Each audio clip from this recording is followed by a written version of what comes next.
Welcome back to our channel, your premier destination for the most in-depth analysis of the glamorous and turbulent world of Los Angeles fashion. Today is a spectacular day to dive deep into the latest corporate warfare and romantic entanglements that are shaking the very foundations of Forrester Creations. Let us unravel the intricate web of power, betrayal, and legacy. The hallowed halls of Forrester Creations have always been a battleground disguised as a sanctuary of haute couture, where the rustle of expensive silk often masks the sharp sound of unsheathed daggers.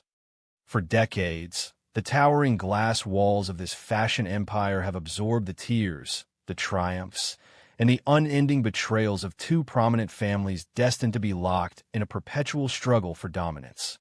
The legacy of the Forrester and Logan rivalry is not merely a footnote in the history of Los Angeles. It is the very heartbeat of the industry.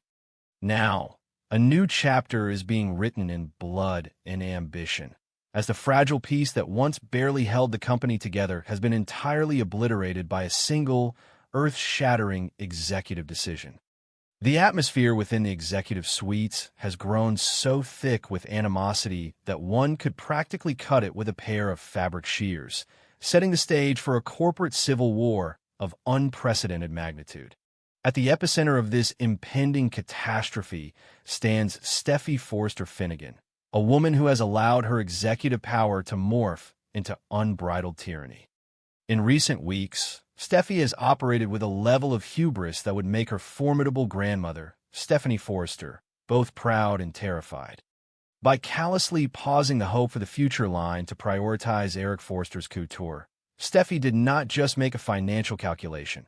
She launched a deeply personal, condescending strike against Hope Logan Spencer. Steffy's absolute refusal to heed the dire, prophetic warnings delivered by Carter Walton regarding the historical consequences of such arrogance has proven to be her fatal flaw. She has isolated herself on a throne of her own making, blinding herself to the brewing revolution taking shape just beyond her office doors. Her actions have not only alienated her most valuable assets, but have also radicalized Hope, pushing the young Logan to the absolute brink of defection and vengeance. Ridge Forrester, the perennial patriarch caught in the crossfire, has been forced to confront a terrifying reality. For years, Ridge has championed his daughter, nurturing her business acumen and supporting her ascent to the pinnacle of the fashion world. However, the recent displays of Steffy's iron-fisted, bullying leadership have shattered his idealized perception of her. The agonizing realization that he has inadvertently created an executive monster has weighed heavily on his conscience. Ridge is a man who fundamentally despises conflict, especially when it involves the women he loves. He has watched with growing horror as Steffy's relentless persecution of Hope threatens to drive the Logan family away entirely, a move that would financially and creatively cripple the company. The echoes of Carter's warnings about a devastating corporate coup have haunted Ridge's sleepless nights, pushing him toward a desperate, unprecedented solution to salvage his family's legacy. In a moment of sheer desperation and profound strategic miscalculation, Ridge makes a move that will forever alter the trajectory of Forrester Creations. Seeking to neutralize the toxic environment and appease the deeply wounded Logan faction, Ridge unexpectedly offers Brooke Logan Forrester the position of co-CEO. This is not merely a promotion. It is a seismic shift in the tectonic plates of the fashion industry. Ridge views this offer as the ultimate olive branch, a desperate attempt to balance the scales of power and bring a sense of maternal, stabilizing energy back to the executive suite. He believes, perhaps naively, that placing Brooke alongside Steffy will force a necessary collaboration, diluting Steffy's dictatorial control while simultaneously proving to Hope that her mother's legacy commands ultimate respect within the building. The moment the offer leaves Ridge's lips, the atmosphere in the boardroom undergoes a terrifying transformation. Brooke Logan Forrester, a woman who has spent her entire life fighting for a seat at the table, is struck by a profound mixture of shock, validation, and fierce maternal ambition. For Brooke, this is not just about reclaiming a title she has held in the past. It is about protecting her daughter from Steffy's relentless marginalization. Hope has been actively pushing her mother to launch a hostile takeover, urging her to fight for the respect they are owed. Now, the keys to the kingdom are being handed to Brooke by the man she loves. The emotional weight of this moment is staggering. Brooke sees the co-CEO position as the ultimate shield for hope for the future and the definitive proof that a Logan is just as integral to the Forrester legacy as anyone who shares the name by blood. However, the silence that follows Ridge's monumental declaration is merely the horrifying calm before the ultimate storm. When Steffy Forrester Finnegan processes the reality of what her father has just done, her reaction is nothing short of volcanic. To Steffy, this is not a compromise. It is an egregious, unforgivable betrayal perpetrated by the one man who was supposed to protect her empire. The very idea of sharing her executive throne with Brooke Logan, the woman who has been a thorn in her family's side for decades, the woman who has repeatedly broken her mother's heart, is a psychological violation that Steffy cannot and will not tolerate. Her fury is a palpable, terrifying force that threatens to consume everyone in the room. She views Ridge's offer as a capitulation to Logan manipulation, a cowardly surrender to Hope's temper tantrums and Brooke's seductive influence. Steffy's rage manifests in a blistering verbal assault that leaves no wound unopened. She accuses her father of losing his mind, of allowing his romantic entanglements to completely obliterate his business sense. In Steffy's eyes, she is the sole protector of the Forrester name, the only one with the vision and the ruthlessness required to keep the company at the apex of the fashion world. To have her authority diluted by a woman she views as an opportunistic interloper is the ultimate insult. The psychological breakdown Steffy experiences in this moment is profound. She feels the walls of her sanctuary closing in, infected by the very people she has spent months trying to subjugate. The deep-seated, generational animosity she harbors toward the Logans erupts to the surface, transforming a corporate dispute into a deeply personal, vicious blood feud. As the explosive confrontation between Steffy and Brooke threatens to tear the office apart, a familiar and formidable presence enters the fray, escalating the conflict to catastrophic levels. Taylor Hayes, drawn by the sounds of her daughter's anguish and her own protective instincts, steps into the battlefield. For Taylor, witnessing Brooke being handed the keys to the Forrester empire is a triggering, deeply traumatic event. It awakens decades of repressed pain, jealousy, and fierce maternal protectiveness. Taylor has spent her entire adult life watching Brooke Logan systematically infiltrate her family, claim her husband, and assert dominance over her children.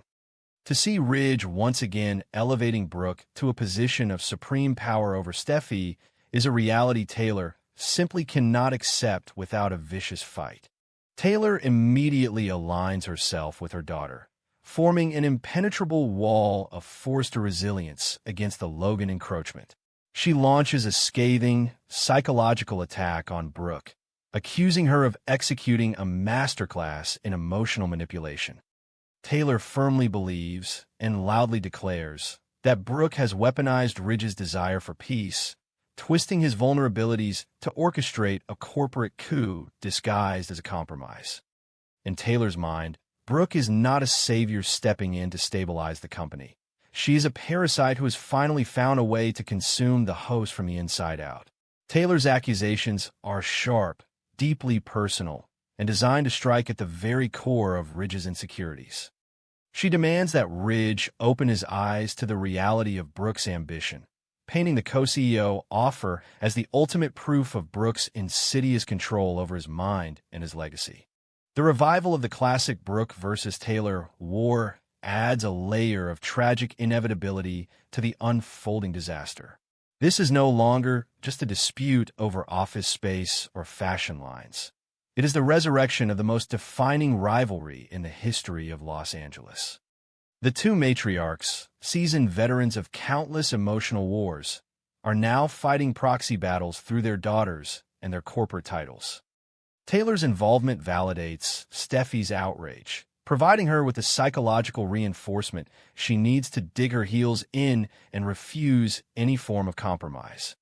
Together, the Forrester women present a united, terrifying front, determined to expel the Logan influence from the executive suite by any means necessary, even if it means burning the company to the ground in the process. Meanwhile, the broader context of the Logan and Forrester war adds explosive fuel to this localized inferno. Just across town, Katie Logan Spencer and Bill Spencer are reveling in the monumental, global success of their debut fashion collection. The Logan brand is rising like a phoenix, built ironically on the foundation of Eric Forster's designs. This external success emboldens Brooke and Hope, providing them with a safety net and a profound sense of validation. They are no longer the desperate employees begging for scraps at Forrester Creations. They are members of a rising fashion dynasty in their own right. This shifting power dynamic makes Brooke's ascension to the co-CEO role even more threatening to Steffy and Taylor, as they fear the Logans are slowly executing a multi-front war designed to completely eradicate the Forrester supremacy. Hope Logan Spencer, the catalyst for this entire revolution, watches the chaos unfold with a complex mixture of vindication and anxiety. She has finally achieved what she set out to do. She has forced a reckoning. By pushing her mother to demand respect and threatening to defect to Katie's brand, Hope has broken Steffi's absolute hold on the company. However, the sheer magnitude of the fallout is staggering. Hope must now navigate the reality that her quest for professional validation has ignited a family war that could destroy her mother's marriage. The psychological burden of being the spark that lit the powder keg weighs heavily on her, even as she stands fiercely by Brooke's side, ready to defend their rightful place in the Forrester legacy. At the center of this devastating maelstrom stands Ridge Forrester, a man entirely paralyzed by his own creation. He is agonizingly torn between his profound, enduring love for Brooke and his fierce, protective devotion to his daughter, Steffy. Ridge had hoped to be the peacemaker, the wise patriarch who could bridge the divide through a grand gesture of shared power. Instead, he finds himself vilified by his daughter, psychoanalyzed by his ex-wife, and pressured by the woman he loves. Every direction he turns presents an impossible choice. If he rescinds the offer to Brooke, he validates Steffi's tyranny, alienates his wife, and practically guarantees Hope's defection to the rival Logan brand.